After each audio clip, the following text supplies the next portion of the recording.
नमस्कार, मैं नयन और आप देख रहे हैं एमएन वार्ता। इस वक्त हम हैं मुंबई के उस शहर कल्याण कोण गांव में है और यहाँ पर बामसेफ की राष्ट्रीय अधिवेशन लगातार 4 दिन चलने वाला है। इस बीच एक ऐसा शख्स हमको मिला है, परिचय देने की कोई आवश्यकता नहीं है, फिर भी आप लोग जान। मेरा पास अभी है, मेरा साथ जो खड़े हैं प्रोफेसर लक्ष्मण यादव, जो बहुजन आइकॉन बन चुका है, तो उनसे सीधा सवाल पूछ लेंगे। सर, पहले ये बताइए कि बामसेफ की अधिवेशन में आकर आपको पहले कैसा लग रहा है? बामसेफ का अधिवेशन में आकर अच्छा ही लग रहा है, क्योंकि एक वैचारिक काम हो रहा है यहाँ पर, और जो इस समय देश में जितने भी ज्वलंत मुद्दे हैं, जो किसी भी संविधान के मानने वाले को, सामाजिक न्याय के मानने वाले को उन मुद्दों पर बात करनी चाहिए, लोगों को समझाना चाहिए, आपस में एक दूसरे को हिम्मत देने के लिए जुटना चाहिए। ये सारे काम बामसेफ में हो रहा है, देश भर के लोग आए हुए हैं, तो ऐसे कार्यक्रम में आकर के तो बहुत खुशी होगी। कि आप बहुत सवालों के घेरे में आप रहते हैं, आपको डर नहीं लगता? अब डर तो क्या कहा जाए, डर मैं कहूँ कि नहीं लगता तो ये गलत होगा। सबको डर लगता है और हर व्यक्ति डरता है, कमज़ोर पड़ता है। हर व्यक्ति को ये लगता है कि पता नहीं है हमारा कल क्या होगा, लेकिन हिम्मत मिलती है कहीं अपने लोगों से, अपनी विचारधारा से, अपने काम से, लोगों के स्नेह और प्यार से। और फिर लगता है कि नहीं, अगर आप सच के रास्ते पर हैं, न्याय के रास्ते पर हैं, समता के रास्ते पर हैं, तो फिर अपने आप एक हिम्मत मिलती है कि उस डर से लड़ा जाए और सच, न्याय, समता के मूल्य के लिए लड़ा जाए, तो हिम्मत मिलती है, फिर काम करता है आदमी। क्योंकि हमारे पहले भी बहुत लोगों ने ये सब काम किया, हमारे बाद भी करेंगे, हमारे साथ भी कर रहे हैं, तो ये चलता रहता है ऐसे ही। ये जो आप देश भर में आप घूमते हैं, देश भर में घूम के इकट्ठा करते हैं हमारे समाज को, तो कैसा लगता है हमारे समाज अभी कितना जागृत है? नहीं, काफ़ी हद तक जागरूक हुआ है, और जो कारवां फूले, अम्बेडकर, पेरियार, लोहिया, कांशीराम जैसे तमाम लोगों ने बहुत मेहनत से एक ऐसे वृक्ष का बीज रोपण किया था जिसमें अब जड़ें मजबूत हो रही हैं, उसके शाखाओं में अब नए नए पत्ते खिल रहे हैं, ताज़ी हवा के झोंकों में वो वृक्ष हिलता है। क्योंकि अब ऐसे बहुत सारे लोग हैं, पहले डर के लोग डॉक्टर अम्बेडकर का नाम लेते थे, फूले पेरियार के मिशन की बात करते थे, लेकिन अब बहुत सारी चीज़ें खुल करके हो रही हैं।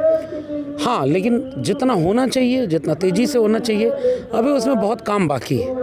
तो देश भर में मैं तो उम्मीद रखता हूँ कि बहुत निराश होने का माहौल नहीं है। हमला बहुत तेज़ है, इस वंचित शोषित जमात के लोगों के ऊपर हमला बहुत ज़्यादा हो रहा है, बहुत तरफ से हो रहा है।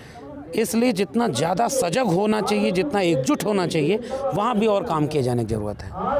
सर, लगातार आप देखें, आपका स्पीच में है कि लगातार आप जनगणना के मुद्दे पे आप बोलते रहे हैं, तो जनगणना अगर ना किया जाए तो क्या दिक्कत है आपको? जनगणना तो वैसे भी होती रही है, हम जातिगत जनगणना की बात करते हैं, और हम इसलिए करते हैं क्योंकि देश को सबका देश बनने के लिए ये जानने का ज़रूरत है, और सबको ये बात जानने की ज़रूरत है कि ये देश कैसा है, किसका है। इस देश में आज़ादी के 75 साल बाद किसे कितनी जगह मिली, किसने किसकी जगह छीन ली, कौन किसकी जगह पर बैठा हुआ है, कौन बहुत पीछे छूट गया है, तो ये सारी आंकड़े इस देश को जानना ज़रूरी है। और देश सबका देश तभी बनेगा, राष्ट्र सबका राष्ट्र तभी बनेगा जब वो पारदर्शी होकर के जाने समझे कि कहाँ कमी रह गई है।